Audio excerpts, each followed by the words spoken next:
Good morning students.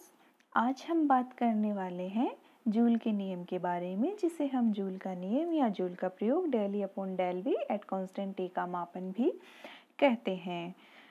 Joule के नियम के अनुसार स्थिर ताप पर किसी आदर्श गैस की आंतरिक ऊर्जा में आयतन के साथ परिवर्तन शून्य होता है। मैथमेटिकल फॉर्म में हम इसे लिख सकते हैं del E upon del V at constant T equals to 0। किसी भी सिस्टम की इंटरनल एनर्जी तीन variables temperature, pressure and volume में से किन्हीं दो का फलन होती है। अतः कांस्टेंट प्रेशर पर यदि किसी गैस की इंटरनल एनर्जी वॉल्यूम एवं टेम्परेचर का फंक्शन है, तब हम लिख सकते हैं E is the function of volume and temperature. हम इसे इक्वेशन नंबर 1 दे रहे हैं।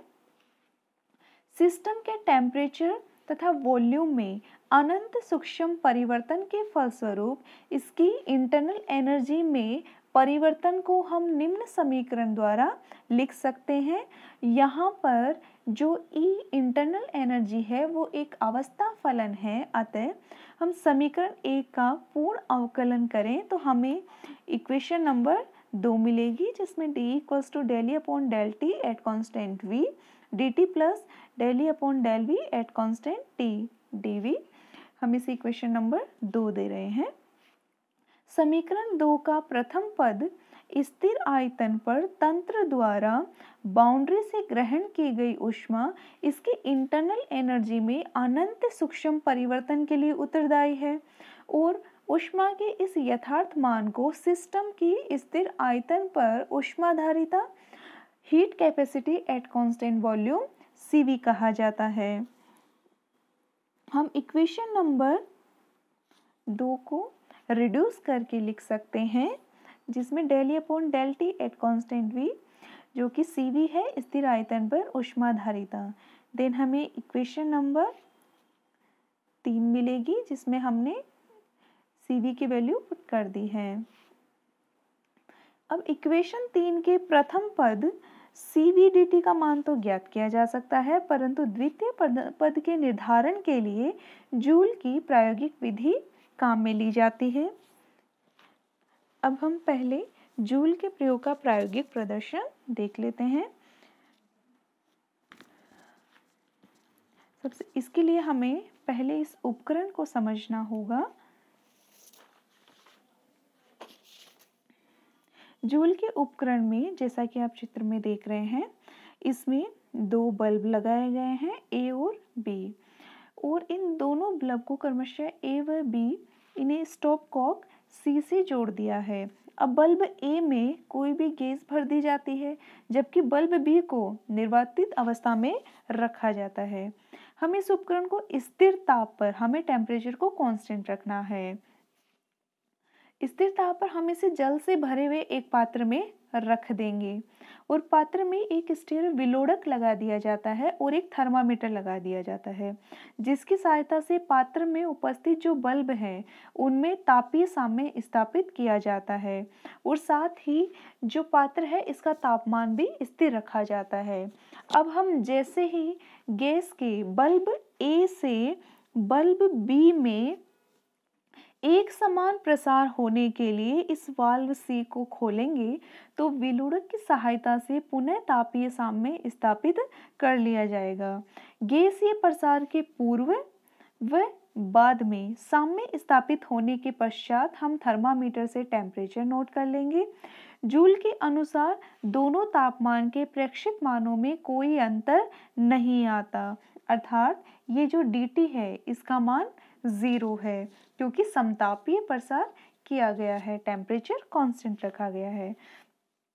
इस प्रकार जूल के प्रयोग में ना तो सिस्टम द्वारा बाउंड्री से हीट एब्जॉर्ब की गई और ना ही सिस्टम द्वारा बाउंड्री को कोई हीट दी गई। मीन्स dq का मान भी 0 होता है, अर्थात गैस के निर्वात में प्रसार में गैस द्वारा कोई कार्य संपन्न नहीं हुआ। Means dw equals to 0। दिन उष्मागतिकी के प्रथम नियम के अनुसार हम जानते हैं कि D equals to dq minus dw, क्योंकि जूल के नियम में यहाँ पर हमने टेम्परेचर को कांस्टेंट रखा हुआ है, हीट में कोई चेंज नहीं आ रहा, ना तो सिस्टम द्वारा हीट को एब्जॉर्ब करा जा रहा है और ना ही सिस्टम द्वारा बाउंड्री को कोई हीट दी जा रही है। देन dq 0 है, मीन्स गैस जो बल्ब ए से बल्ब बी में जो एक्सपेंड हुई है उसमें गैस द्वारा कोई भी work done by system is equals to 0 है। देन ये वैल्यू हम इस इक्वेशन में पुट करेंगे, देन DE का मान 0 हो जाएगा। अब हम इक्वेशन 4 से DE की वैल्यू इक्वेशन नंबर 3 में रखेंगे। देन हमें मिलेगा equals to CV dt plus del E upon del V at constant T dV। अब इस प्रयोग में dt 0 है क्योंकि समतापीय प्रसार किया गया है और जो गैस है वो बल्ब ए से बल्ब बी में एक समान रूप से एक्सपेंड हुई है, तो dV का मान 0 हो नहीं सकता क्योंकि वॉल्यूम में कुछ ना कुछ चेंज आया होगा।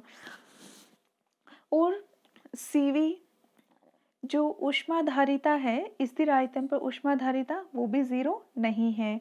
अतः del E upon del V at constant T का मान क्या है? 0 है।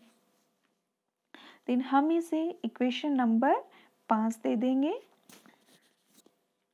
और समीकरण 5 से ये निष्कर्ष निकलता है कि या तो del E upon del V at constant T का मान 0 है या फिर dV का मान 0 है। अब चूंकि स्वतंत्र रूप से गैस हमेशा उच्च दाब से निम्न दाब की ओर प्रसारित होती है, अतः dV आयतन में परिवर्तन 0 नहीं हो सकता है। Means dV not equals to 0। अब dV 0 नहीं है, देन ये कंफर्म हो गया कि del E upon del V at constant T की वैल्यू क्या है? 0 है। समीकरण 5 जूल का नियम कहलाता है जिसके अनुसार गैस के समतापीय प्रसार में इसकी आंतरिक ऊर्जा में कोई परिवर्तन नहीं होता है, अर्थात किसी गैस की आंतरिक ऊर्जा केवल अपने ताप का फलन होती है एवं आयतन पर निर्भर नहीं करती है।